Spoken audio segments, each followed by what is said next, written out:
Steve is one of the most unique and notorious figures in all of Minecraft, but where did he come from and what's the backstory of how Steve came to be what we know him as today? Well, just like where every baby comes from, Steve was brought into life as a little infant after his parents ate some wheat a long time ago. But the Minecraft world he was brought into was unlike the deserted and empty world we see ourselves in today. It had all different types of people like merchants and explorers who built giant civilizations, as well as all of the structures scattered across the world we see today. A society like this would seem like a great place for Steve to grow up in, except for the fact that class 5 war crimes were committed every day. The world Steve lived in was not on peaceful mode, and different nations fought each other constantly for more land and power. One day, one of the nation's leaders decided to do the unthinkable and created a super weapon known as the End Portal. They created this portal with the plan to bring the Ender Dragon into the overworld and use it as a weapon, but the dragon ended up being way more powerful than they anticipated and was far beyond control, as it started going from nation to nation, destroying anything and anyone that stood in its path. And this, my friend, is where baby Steve's story gets a lot more interesting. Hurry up and buy the apples, honey. Steve must be getting hungry. Okay. I'll just take 4 apples. That'll be 10 emeralds, sir. What the hell? What? Boy, you trying to scam me or something? Wait, you guys hear that? Oh, crap! Peeking out from his bedroom window, Steve could see the giant dragon wreaking havoc on his village, quickly wiping out the place he called home. Staying quiet, he went to hide out of sight and wait for his parents to come back. Honey, we have to get back to Steve and save him. No, it's too dangerous. We gotta leave him now. Plus, I didn't want a kid anyway.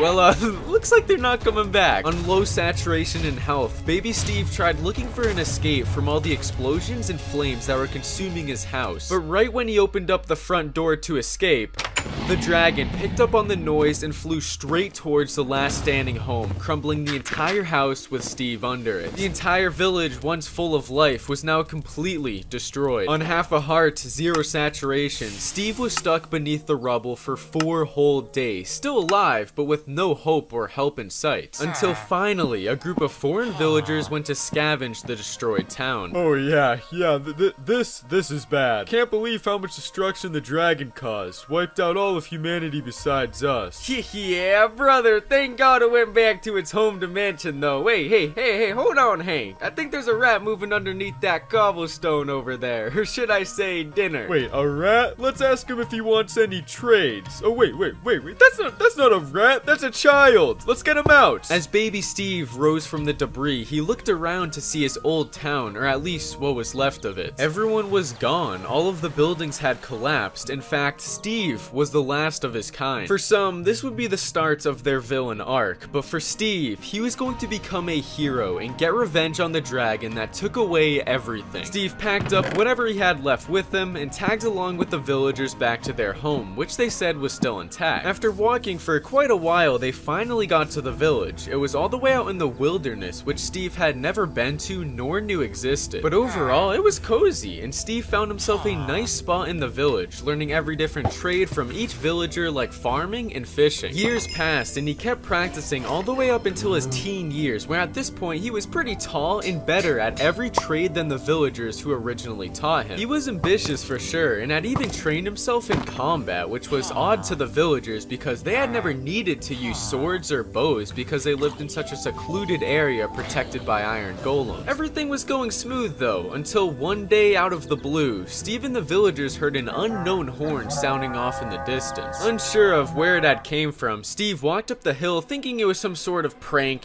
some kids, but oh my god, that is a lot of pillagers! Steve ran back to the village yelling at everyone to get inside. These villagers had become his only family and he needed to protect them at all costs. The pillagers quickly entered inside the village, guns blazing against the iron golems, who were putting up a fight, but from the outside it seemed that the golems were outnumbered. As the pillagers started to attack the villagers in their home, home, Steve built up the courage to jump into battle and let loose, taking down every Vindicator and Ravager that came at him. The pillagers couldn't believe their eyes. They were expecting an easy fight, but this teenager in blue was the biggest PvP sweat they had ever met. Looking back towards the center of the village, Steve saw one of the villagers getting attacked by an evoker. But this wasn't any ordinary villager, it was Hank, the villager who had rescued him from death years ago and was the closest thing to family Steve had. So he quickly ran to save him, taking down every pillager in his path and finally the last evoker. But as he looked down to see Hank, he realized he was already too late.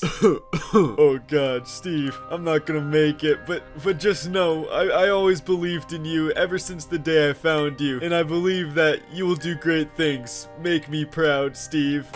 Hank was dead. To add insult to injury, the whole village was in shambles, and everyone else was a goner. Oh, wait, there's still one left! No, never mind. For the second time in his life, Steve was on his own with nobody, alone in the massive and dangerous world he was brought into, which meant there was only one thing left to do: use everything he had learned from the village to finally get revenge on the dragon that caused all of this. First, he needed to gear up for battle, so Steve started off by heading to the mines to gather as much iron and diamonds as he could, which he would then make into weapons and armor. After getting plenty of resources, he built a solid looking house similar to the ones in the village, with a cow farm in the back, threw a bed down next to a crafting table, and it was now home. The next step for Steve to reach the Ender Dragon was to retrace his ancestors' footsteps and fight his way through the Nether. First, he needed to find one of the Nether portals the dragon had destroyed and use the leftover activation gear to enter the Nether. The next step was to find a fortress and get rods from the blazes the builders were farming. Lastly, try to get ender pearls from piglin trades, but good luck with that. Wait, what the? Steve, did you clear your mods folder before this? Bruh. And now, after years of grinding, Steve was now a fully grown adult and had all the resources he needed, so he went back home for what could be the last time he'll ever sleep there. While on his walk back from the portal, Steve was in a dark oak forest when he heard something loud coming from inside the woods.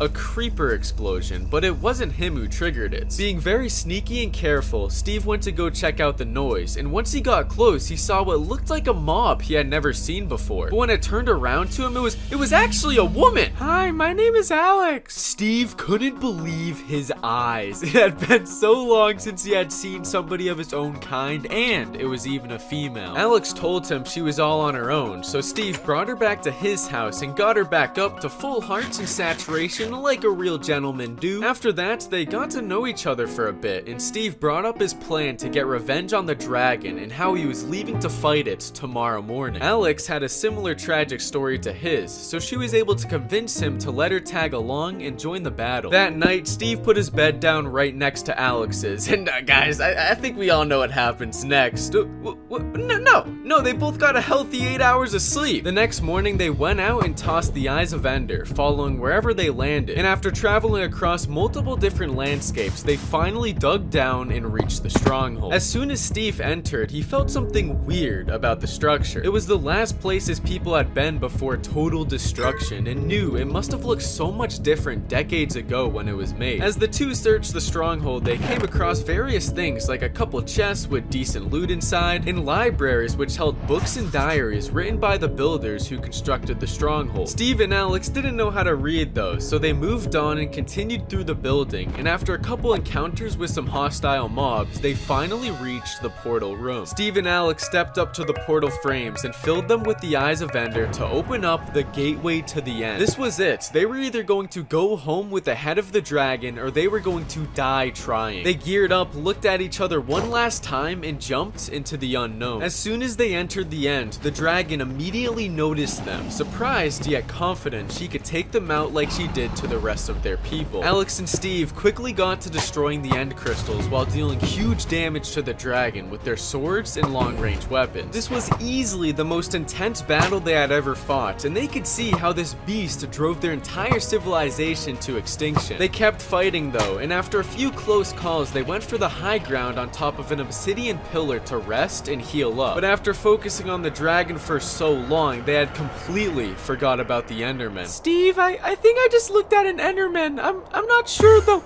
Oh Oh no! At that moment, Steve's entire world froze around him. There was so much going on at once, but he had to act right now or Alex would die. Without further thinking, he jumped off of the pillar and fell with Alex, then placed a block off of the side to save her. Still falling at several meters per second, Steve whipped out his crossbow, stared the dragon in its eyes one last time, and took the final shots. It was a direct hit, and Steve smiled at what he had done while he slowly started to take damage from the void, and then it went dark.